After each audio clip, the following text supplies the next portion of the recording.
Hello class. आज हम लोग बात करेंगे योग के एप्लीकेशन पे। Its application.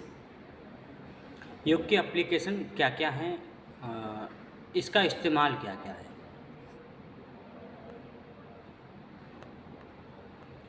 Yoga implies a broader holistic approach that focus on teaching people a new lifestyle, a new way of thinking and way of being in the world. योग एक व्यापक और समग्र तरीका अपनाता है जो लोगों को एक नई जीवन शैली, सोचने का नया तरीका और दुनिया में रहने का नया ढंग सिखाने पर ध्यान देता है। तो योग क्या करता है? योग एक व्यापक और समग्र तरीका अपनाता है।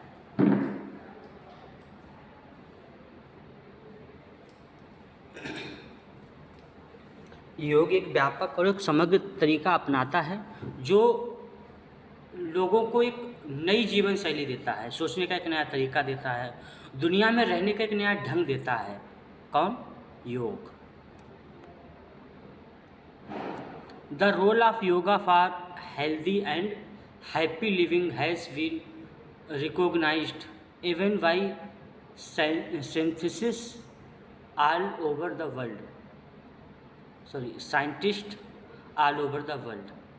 स्वास्थ्य और खुशहाल जीवन के लिए योग की भूमिका को दुनिया भर के वैज्ञानिकों ने भी माना है। यानी दुनिया भर के वैज्ञानिक मान रहे हैं योग जो है वो हमारे स्वास्थ्य, शारीरिक हो चाहे मानसिक हो, और खुशहाल जीवन के लिए इसकी अहम भूमिका है योग की। Yoga establish harmony between mind, body and spirit. योग हमारा मन, शरीर और आत्मा के बीच तालमेल बिठाता है। और परिभाषा भी है, शरीर का मन, मन का आत्मा के साथ एकाकार होना ही योग है। तो योग क्या करता है? हमारे मन, शरीर और आत्मा के बीच तालमेल को बिठाता है। यानी हमारा ऐसा नहीं कि शरीर कुछ और काम कर रहा है, मन कुछ और कर रहा है और आत्मा का पता ही नहीं।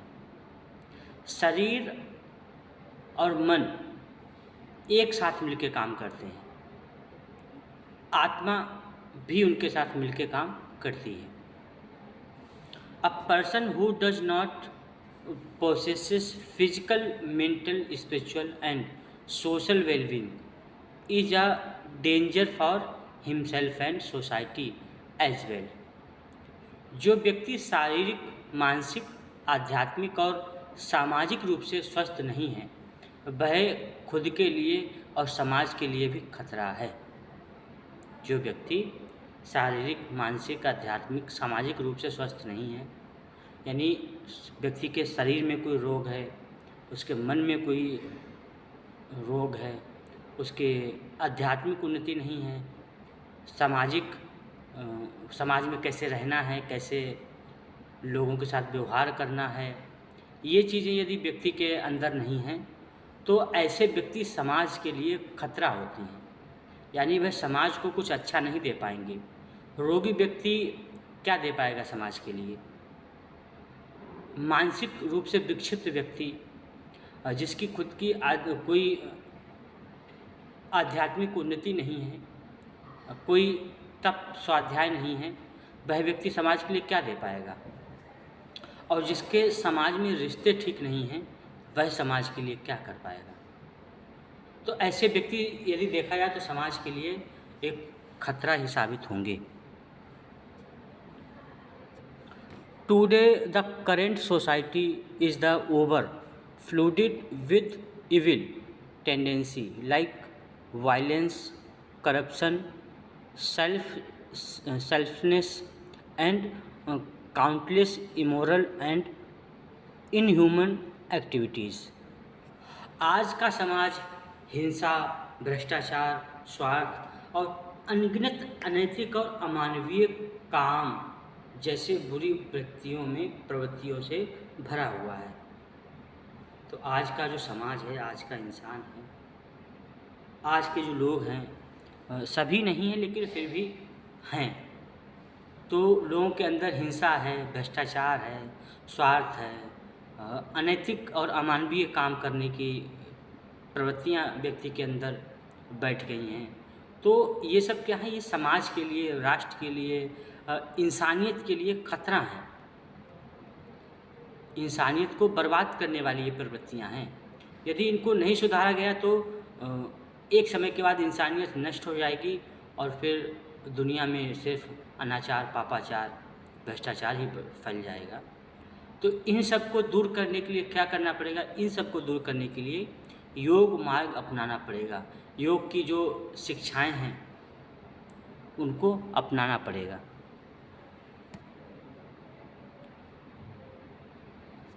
Because a person living in society is not mentally, socially and spiritually healthy। क्योंकि समाज में रहने वाला व्यक्ति मानसिक, सामाजिक और आध्यात्मिक रूप से स्वस्थ नहीं है। व्यक्ति के अंदर हिंसा, भ्रष्टाचार, स्वार्थ, अनैतिक, अमानवीय ये प्रवृत्तियाँ क्यों हैं? ये व्यक्ति के अंदर क्यों भरी हुई हैं?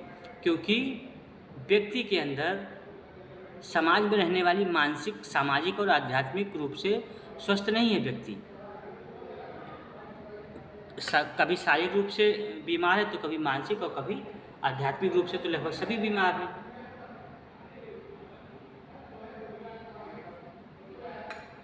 तो यदि हम चाहते हैं कि एक स्वस्थ, सभ्य, अच्छा समाज, अच्छा राष्ट्र, अच्छे व्यक्ति बने, तो उसके लिए सबसे अच्छा जो रास्ता है वो है योग। ही लैक्स क्लियरिटी,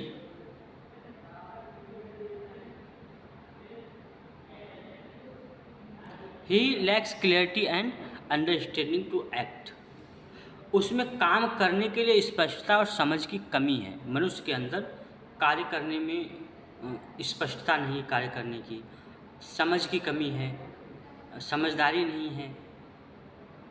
क्या किया जाए, कैसे किया जाए, कौन सा काम मेरे लिए है, कौन सा नहीं है, कौन कौन से काम हैं जो किए जा सकते हैं, कौन से नहीं करने चाहिए, ये सारी समझ व्यक्ति के अंदर नहीं रही। यही समझ विकसित करता है योग। योग हमें सिखाता है क्या करना है, क्या नहीं करना है, किस लिए करना है, किस लिए नहीं करना है। ये समझ कौन देता है हमारे अंदर? ये अंडरस्टैंडिंग कौन लाता है हमारे अंदर? योग। सो ही इज वफेल्ड एंड कन्फ्यूज्ड। इसलिए वह उलझन और भ्रम में रहता है। कौन? मनुष्य। बस शारीरिक रूप से, मानसिक रूप से बीमार है तो वह उलझन और भ्रम में रहेगा। ये उलझन और भ्रम कौन दूर करेगा? योग। योग के माध्यम से सारी भय और उलझन दूर होंगी। It is where yoga opens its door to help us. यहीं पर योग हमारी मदद के लिए अपने दरवाजे खोल देता है। अपने दरवाजे योग पूरी तरह से खोल देता है हमारी मदद के लिए।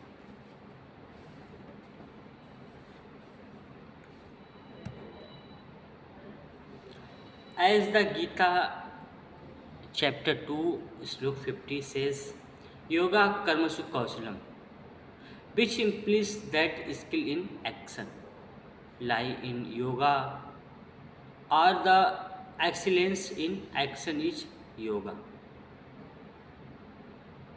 जैसा कि गीता में कहा गया है, योगा कर्मसु कौशलम, जिसका अर्थ है काम में कुशलता ही योग है, या काम में उत्कृष्टता ही योग है। अपने कार्य को इतनी कुशलता, इतनी उत्कृष्टता के साथ किया जाए और विदाउट अटैचमेंट के साथ किया जाए तो वही कर्म क्या बन जाता है? योग बन जाता है। और वही कर्म योग कहलाता है, जिसमें आपका किसी तरह का कोई स्वार्थ ना हो, किसी फल की इच्छा ना हो।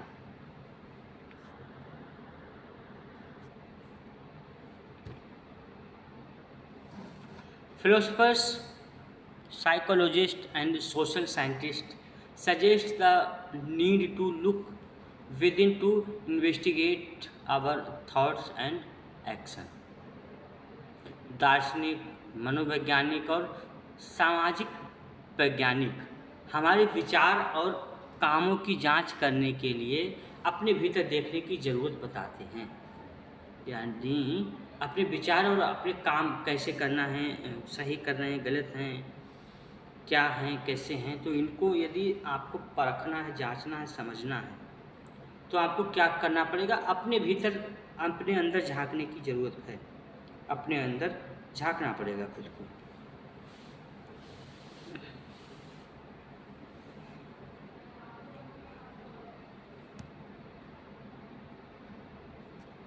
Let us explore why the 8 steps of Raj Yoga are an optimal approach to personal transformation. आइए जानें कि क्यों राजयोग के 8 चरण व्यक्तिगत बदलाव के लिए सबसे अच्छा तरीका है। यानी जो राजयोग है, जिसमें अष्टांग योग आता है आपका, जिसको ज्ञान योग भी कहते हैं, तो ये क्या रोल निभाएगा, क्या भूमिका निभाएगा हमारे व्यक्तिगत बदलाव में या हमारे व्यक्तित्व के बदलाव में, हमारी सोच में, हमारे शारीरिक स्वास्थ्य में, मानसिक मेंटल क्लियरिटी में, मानसिक स्वास्थ्य में क्या भूमिका निभाएगा, इसको हम लोग समझेंगे। In Rajyoga 8 step have been describe by Maharshi Patanjali. राजयोग में महर्षि पतंजलि ने 8 स्टेप को, 8 चरणों का वर्णन किया है। 8 स्टेप का वर्णन किया है। उन 8 स्टेप को फॉलो करके व्यक्ति समाधि प्राप्त कर सकता है। नहीं समाधि तो व्यक्ति समाज में कैसे रहना है, कैसे व्यवहार करना है, कार्य को कैसे करना है, लोगों के साथ कैसे रहना है, लोगों के बीच कैसे रहना है, कैसे लोगों में अपनत्व का भाव विकसित करना है, इन सारी चीज़ों की समझ विकसित होती है अष्टांग योग से, राजयोग से। और यही यदि देखा जाए, योग का यही उपयोग भी है। समाज में कैसे रहते हैं, खुद को स्वस्थ कैसे रखा जाए, शारीरिक रूप से, मानसिक रूप से, आध्यात्मिक रूप से, सामाजिक रूप से व्यक्ति कैसे स्वस्थ रहे, यही योग की एप्लीकेशन है, यही योग का उपयोग है। ठीक है, तो हम लोग अष्टांग योग के बारे में पढ़ते हैं।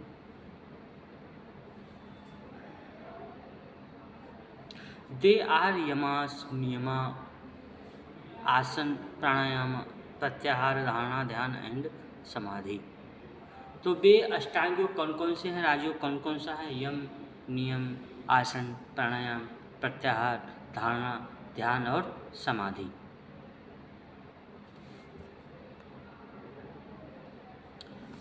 This yoga very scientifically begins with the emphasis on values through yama and niyama. यह योग बहुत वैज्ञानिक तरीके से यम और नियम के माध्यम से मूल्यों पर जोर देने के साथ शुरू होता है। तो यम और नियम से शुरू होता है हमारे नैतिक मूल्य,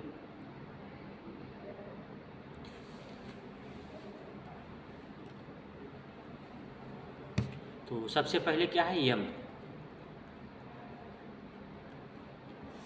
यम 5 प्रकार का होता है। यम के 5 टाइप्स हैं, 5 प्रकार हैं। कौन कौन से हैं? फर्स्ट है नॉन वायलेंस, अहिंसा। सेकंड है ट्रूथफुलनेस, सत्य।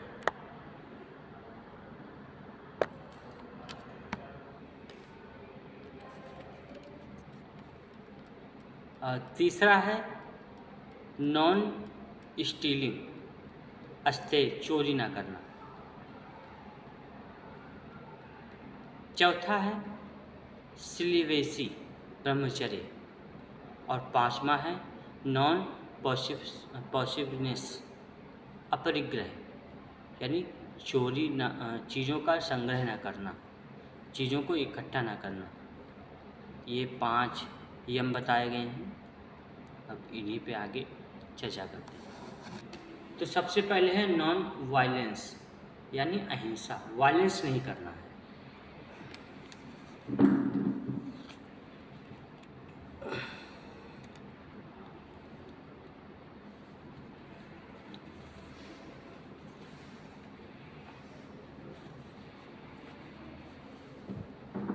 हिंसा नहीं करनी है, अहिंसा करनी है। नॉन वायलेंस, हिंसा नहीं करनी।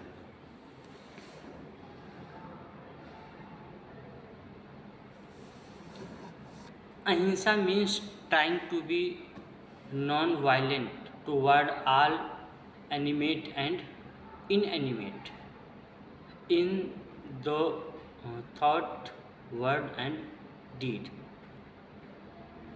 तो अहिंसा का मतलब है मन, वचन और कर्म से सभी जीवित और निर्जीव, सजीव हों चाहे निर्जीव हों, सभी जीव और निर्जीव के प्रति अहिंसक रहने की कोशिश करना, यानी हिंसा ना करना।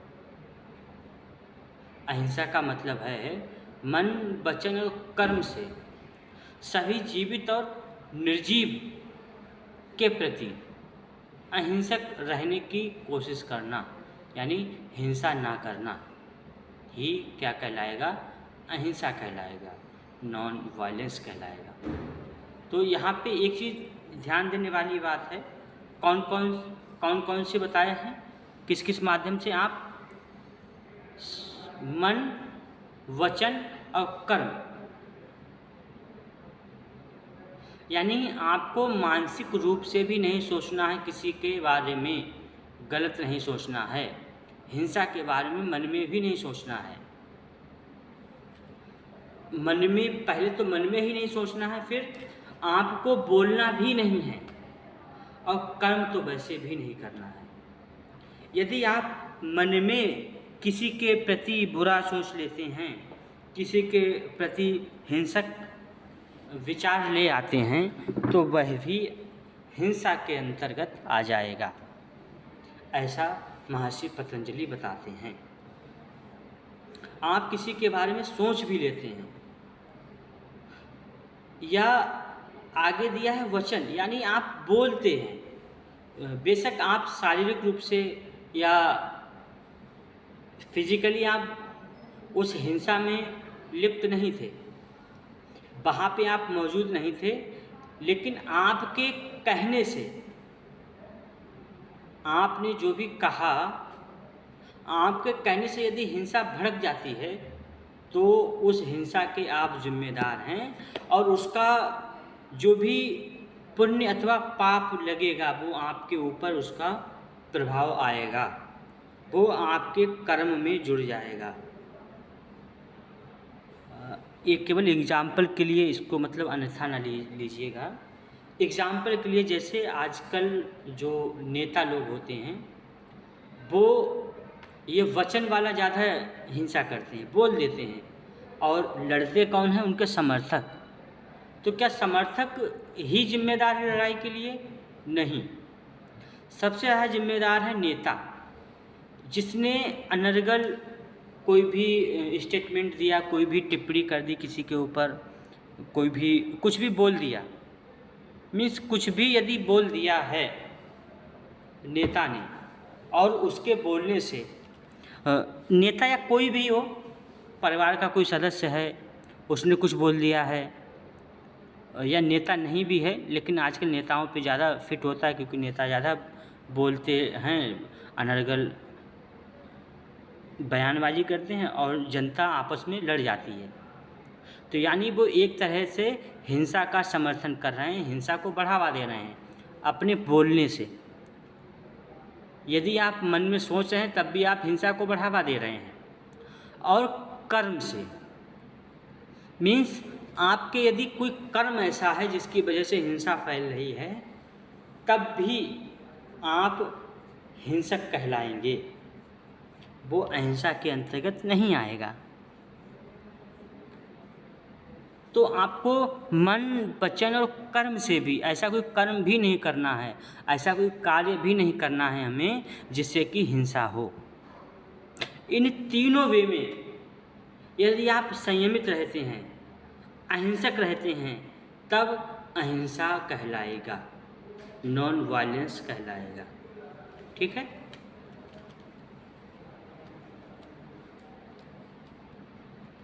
It teach us to be sensitive not only to the living beings but to the entire nature and environment around us as well.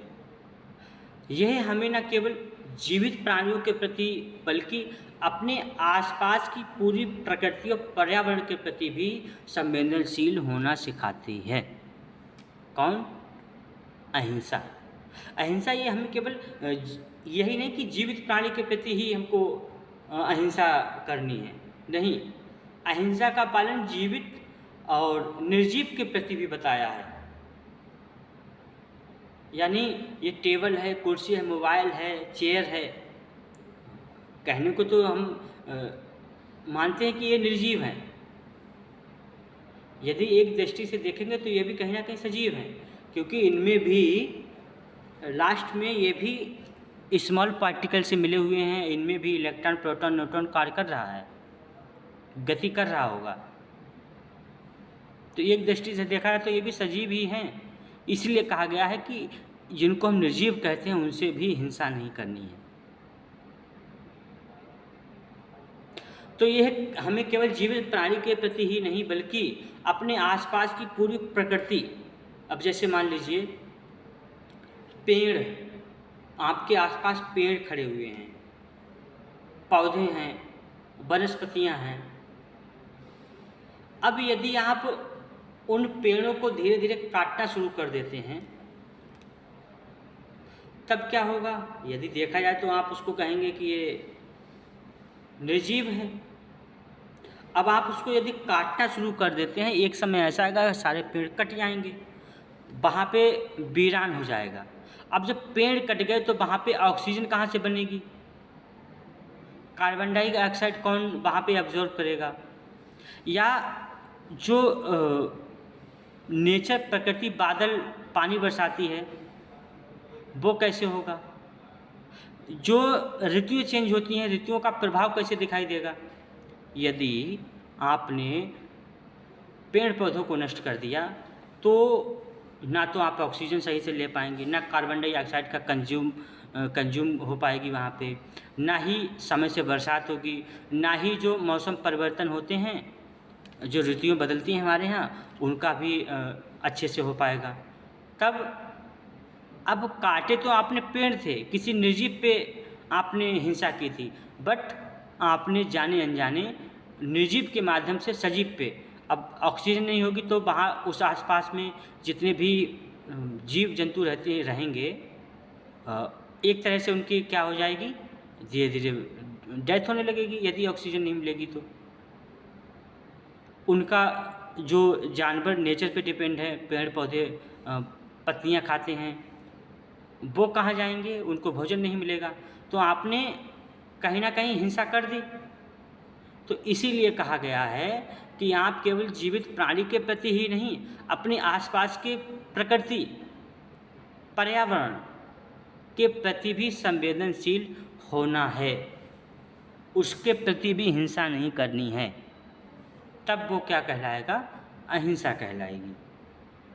यदि आपने अपने आसपास के पेड़ पौधे या कोई, मान लीजिए ये ज़्यादातर देखने में मिलता है कि कोई सरकारी बिल्डिंग है और उसमें कोई काम नहीं, ताला पड़ा हुआ है, तो क्या करते हैं लोग, कहीं उसका खिड़की तोड़ देंगे, कहीं दीवार तोड़ देंगे, कहीं कुछ, इस तरह से करते हैं। ठीक है, सरकार उसको फिर रिपेयर करा देती है, फिर उसको तोड़ते हैं।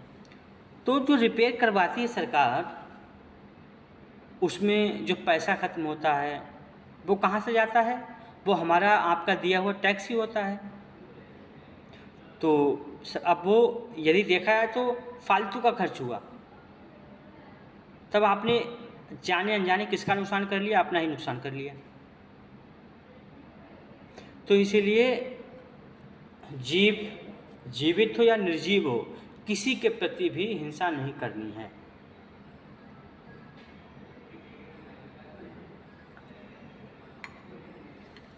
और आगे एक देखिए कितनी अच्छी बात कही गई है, यदि आप प्रकृति और पर्यावरण को नुकसान पहुंचाते हैं, पेड़ पौधे काटेंगे, तो वहाँ की वायु कैसी हो जाएगी? दूषित हो जाएगी।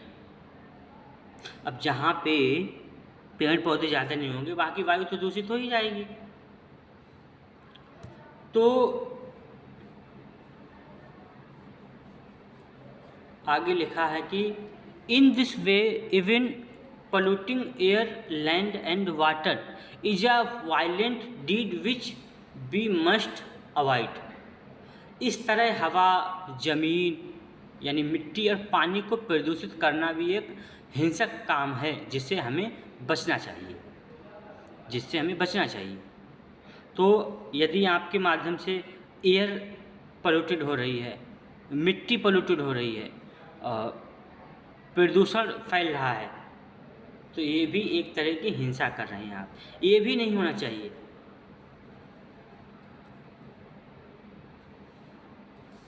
On being firmly established in non-violence, there is abandonment of hostility in his vicinity। अहिंसा में दृढ़ता से स्थापित होने पर व्यक्ति के आसपास दुश्मनी की भावना खत्म हो जाती है। यदि आप अहिंसक भाव अपना लेते हैं, यदि आपके अंदर अहिंसा दृढ़ निश्चय से आप अहिंसा का पालन करते हैं, तो आपके आसपास जो भी वातावरण है, जो भी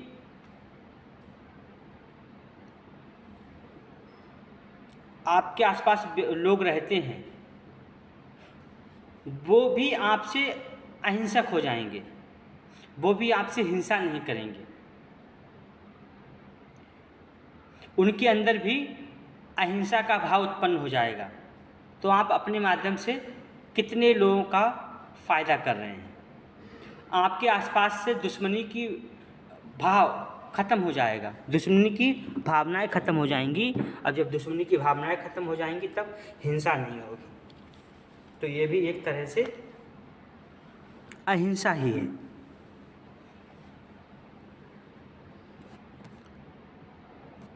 When one is established in non-violence, there develops a kind of magnetism around one that influence anybody who approach। जब कोई अहिंसा में स्थापित हो जाता है, तो उसके आसपास एक तरह का आकर्षण पैदा होता है, जो उसके संपर्क में आने वाले किसी भी व्यक्ति को प्रभावित करता है।